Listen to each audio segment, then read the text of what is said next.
የአዲስ ኪዳን ጽሑፎችን በምንመለከትበት ጊዜ ኖህን በተለያየ መልኩ ያነሱ ሰዎች እናገኛለን። ከነዚህም ውስጥ አንደኛው ጌታ ኢየሱስ ክርስቶስ በማቴዎስ ወንጌል ላይ ምዕራፍ 24 ከቁጥር 37 እስከ 39 እና በሉቃስ 17 ከ26 እስከ 27 ደግሞም ሐዋርያው ጴጥሮስ በሁለተኛ ጴጥሮስ ምዕራፍ 2 ቁጥር 5 እና በአንደኛ ጴጥሮስ ምዕራፍ 3 ከ20 እስከ 21 ባለው ክፍል ደግሞም የዕብራውያን ጸሐፊ በዕብራውያን ምዕራፍ 1 ቁጥር 7 ላይ ኖህን ሜንሽን አድርገው እናያለን።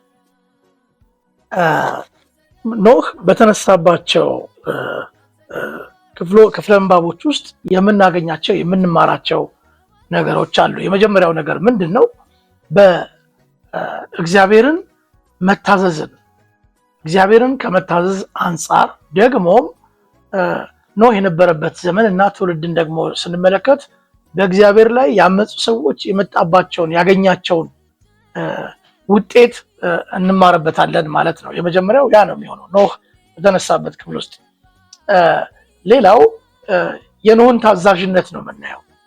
እግዚአብሔር በማይመስለን ነገር ውስጥ እንኳን ቢናገረን የእግዚአብሔርን ቃል እውነት እንደሆነ አምነንና አውቀን መታዘዝ እንደሚገባን እናያለን እና ኖህ በተነሳባቸው አውዶች ውስጥ የኖህን ታዛዥነት በማመልከት መልኩ ተነስተው እናያለን ማለት ነው።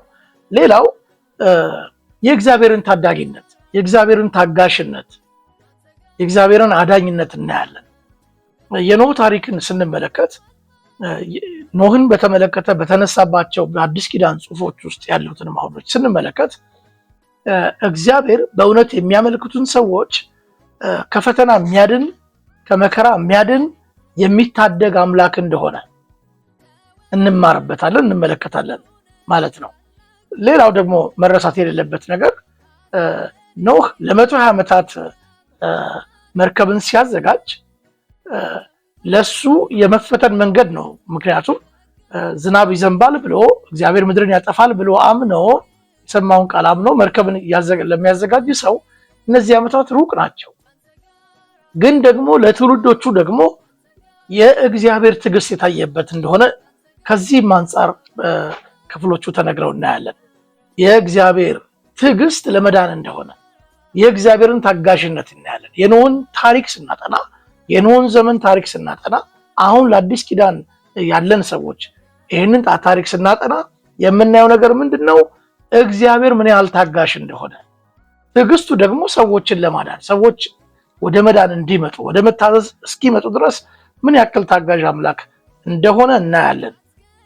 የመጨረሻው ደግሞ እግዚአብሔር የሚቀጣ አምላክ እንደሆነ፣ እግዚአብሔር የሚቀጣ አምላክ ትዕግስቱ ላይ የሚያምፁ ችሎታው ላይ የሚያምፁ በሰጣቸው ድል ላይና ዘመን ላይ የሚያምፁትን ሰዎች እሱን የማያመልኩትን ሰዎች የሚቀጣ አምላክ እንደሆነ ደግሞ በአዲስ ኪዳን ጽሑፎች በተጠቀሰባቸው ክፍሎች ውስጥ የምናይ ነው የምንሆነው ማለት ነው።